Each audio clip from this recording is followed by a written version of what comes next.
So I have now beaten beautiful Katamari for the Xbox 360. I did play it on the Series S, which I believe it loads faster and has a consistent frame rate. I've heard the original has some frame rate issues, not as bad as Katamari Forever, but you know, seventh gen games. I think people forgot how sketchy some of the frame rates were during that time, especially in the early days. Which I believe this game came out in 2007 or six, one of those years, which is definitely that early seventh generation, which is one of my favorite, if not my favorite, eras of gaming. And this is just fits so neatly into that. So I'm playing through all the Katamari games, and this is, everyone only ever talks about the first two, mainly because those are the ones that have been re-released everywhere. This game is thankfully on the series S and X, but is just, essentially locked still to the 360. And Me and My Katamari is still locked to the PSP. I don't think that's gotten ported anywhere. You have Touch My Katamari, which is still locked to the PS Vita. I think, Katamari Forever is still locked to the PS3. I would love to see these games get ported. I know that this is definitely in that era where the series was getting a little fatiguing, but I think you could even do a collection. Like, you don't want to re-roll each game individually, especially because, as we'll get into, this game specifically is pretty short. I think you could almost make like a best of Katamari. I mean, that's essentially what Katamari Forever and even Touch My Katamari is. I feel like Beautiful Katamari is like the last wholly original game, and even then there's still a lot of reused things here. But anyways, talking about Beautiful Katamari, I am having a major hyperfixation with Katamari. It is one of my favorite franchises of all time. We love Katamari. It's one of my favorite games of all time. And in lieu of the new game, Once Upon a Katamari coming out, the first new game since 2011 on the PS Vita, which most people probably didn't play, I'm so excited. I'm so in a mood for Katamari. And I want to sort of check out and explore the part of the franchise that a lot of people don't talk about. And when looking, sometimes I will look at other people's retrospectives or reviews and sort of seeing like what's the consensus online, what are people saying. And like I sort of mentioned earlier, this is in that era where a fatigue is setting in. A lot of these games are the same thing, especially with Touch My Katamari, Me and My Katamari, Katamari Forever, are sort of just like a collection of levels, or games like Me and My Katamari are essentially just one level that you play over and over again. And I have not played Katamari Forever or Touch My Katamari Forever yet. I'm literally probably going to start playing Katamari Forever as soon as I upload this video. But I'm someone where that fatigue hasn't settled in yet, I'll be honest. I'm still having a good time. I love the gameplay of Katamari in general, and while there are some slight differences, I like that it's kind of the same, This game does feel a little more floaty. It doesn't feel as heavy, I want to say, as the other games in the series, but generally it feels pretty much the same.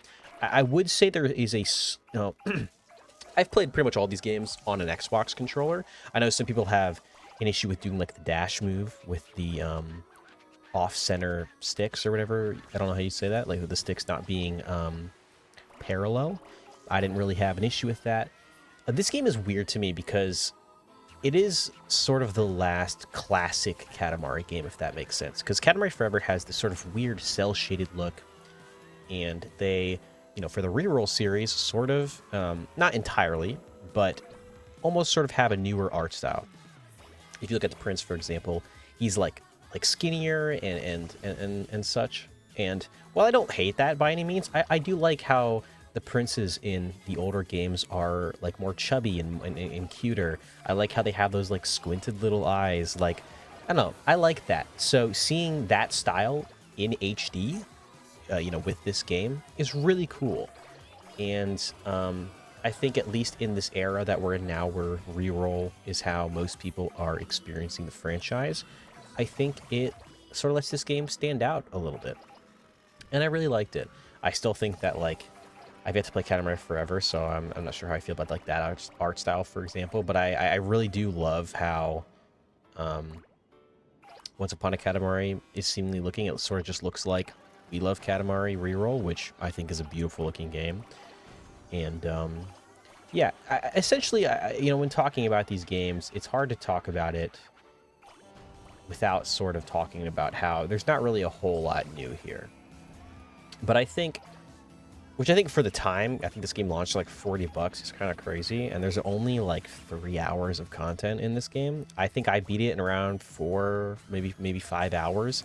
And I was playing levels multiple times, trying to get higher scores, trying to find all the presents and all the princes, and prince and cousins, and stuff like that. So that is like the only thing I'm like kind of disappointed on. I did, though, really like the levels. I think they have a lot of replayability. I think that all the levels are just packed with shit, and you can play them over and over again, finding new stuff.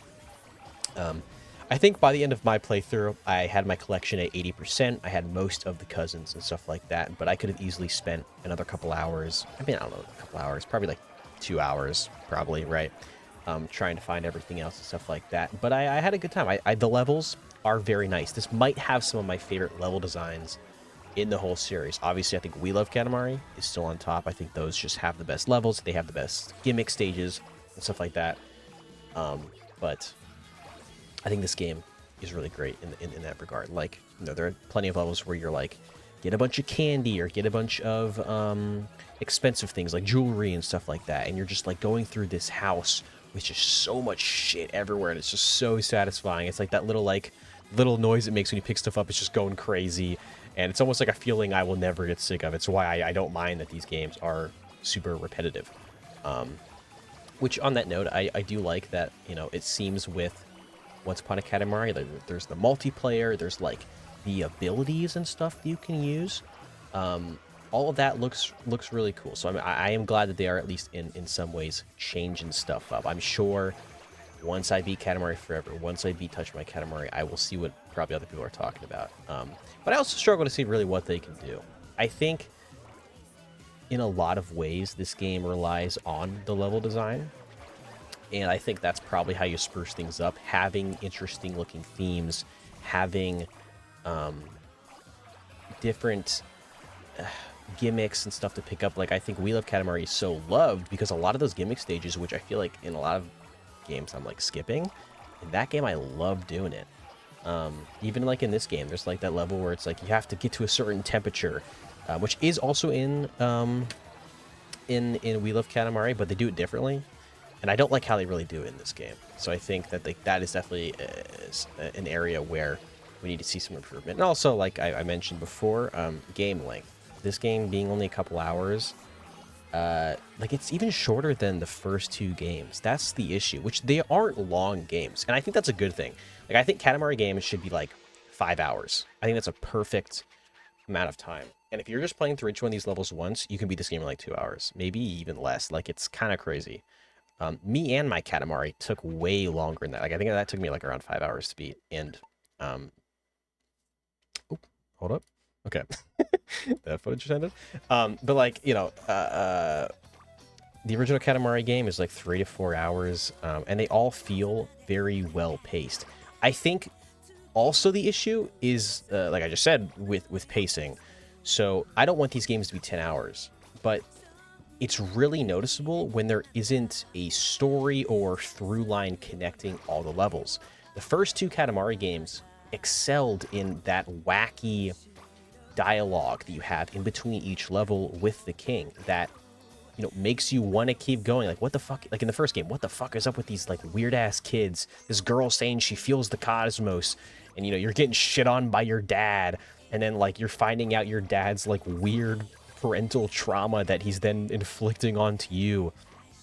That stuff is absent in this game and We Love Katamari, and as far as I've heard, is also absent in the you know, the rest of the games in the series that I'm gonna play coming up here. And I think that is something that they really need to work on. There are still moments where the king will say something that gets a chuckle out of me, but nothing like in those original games where I genuinely wanted to read everything in Katamari Damacy and We Love Katamari. Like, I wanted to sit down and read everything the king was having to say to me. In this game, I found myself sort of just skimming everything and skipping through it because there's nothing here. Like, okay, there's a black hole, and you gotta fix it. That's literally it. There's still the endings, like, so if you fail a level, he'll be like super disappointed in you, and it like literally almost kind of makes you actually feel like shit.